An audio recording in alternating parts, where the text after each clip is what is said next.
Recently, I came across a viral video titled, "China Just Shocked the World with What They're Building." The video claims that China is constructing a futuristic world at an incredible pace. Drones are delivering food, no couriers needed. Electric cars can drive and park themselves, even float on water. Robot doctors diagnose patients, prescribe medicine, and perform surgeries. Smart cities are filled with facial recognition systems, automated payments, and AI-driven security. Even the countryside is being transformed by farming drones and self-driving tractors. The video keeps repeating one theme. The future isn't coming. It's already here. And it's in China.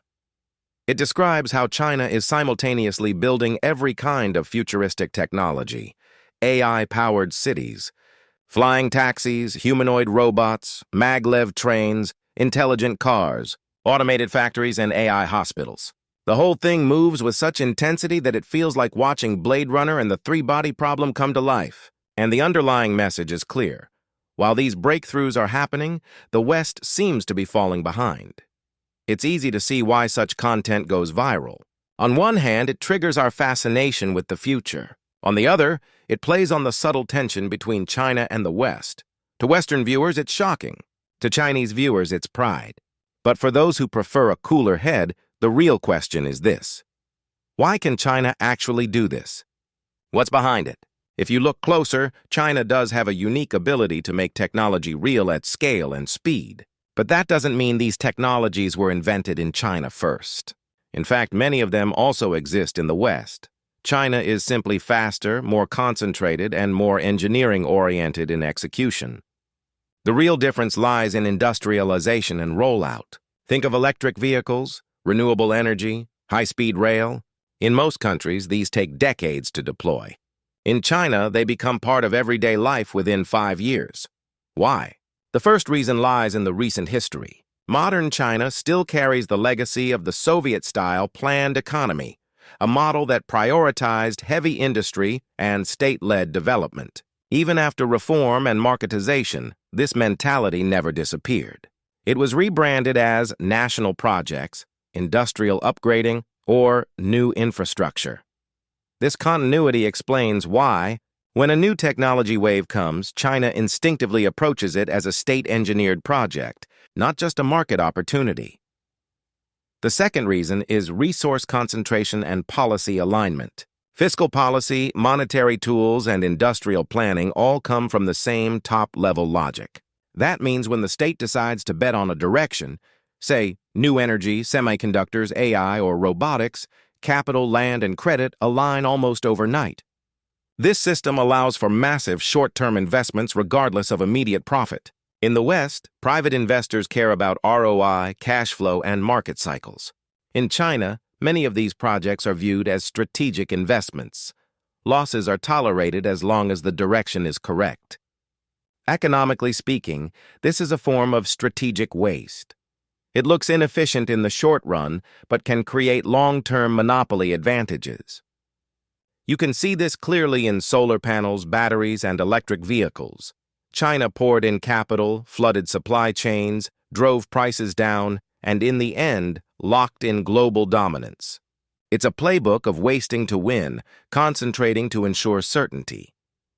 The third reason is China's attitude toward time. Chinese policymakers are patient. They understand that technology takes years of compounding effort, but as long as the trajectory is right, temporary loss doesn't matter. The system is designed to endure short-term pain for long-term position. That patience and the ability to synchronize an entire nation around it is something few democratic systems can sustain. But none of this comes without cost. China's rapid rise has real trade-offs. They're just less visible. The first cost is the low priority of consumption. China's macroeconomic model has never been built around household spending. It revolves around investment, production, and export capacity.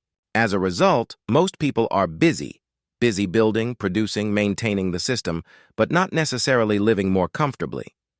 For the average person, life isn't terrible, but it's rarely leisurely. This national mobilization mentality keeps the country in motion, yet it compresses individual space. It's the price of collective momentum.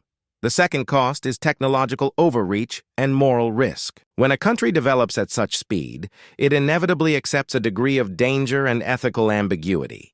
Take the EV and battery industries. Fires and explosions happen. Each incident is statistically minor but morally significant. China's approach is to absorb that risk systemically, seeing it as a necessary toll for progress. In the West, such issues would spark political debate and regulatory delay. In China, they're simply managed and moved past. The logic is simple: speed scaling first, optimization and perfectionism later. The third cost is the exchange between security and freedom. In China's smart cities, cameras are everywhere. Facial recognition systems track everything. Yes, it's safe. You can walk alone at 2 a.m. without worry. But at the same time, you live under constant visibility. The government, the system, the algorithm, they all see you. This is the big brother trade-off, collective safety purchased with personal privacy. Western societies would find it unacceptable, yet in China it's broadly perceived as reasonable. It reflects a different social contract, one that values order and predictability over individual autonomy. And there's a deeper cost still: systemic fragility. When everything is interconnected, centralized, and running at full speed, a single failure can trigger a chain reaction.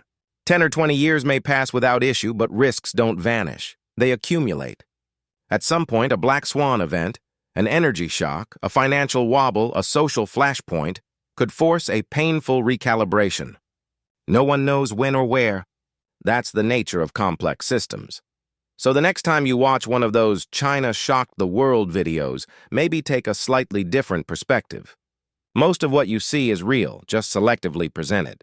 The achievements are impressive, but they exist within a larger system that trades freedom for efficiency, stability for flexibility, and present risk for future dominance.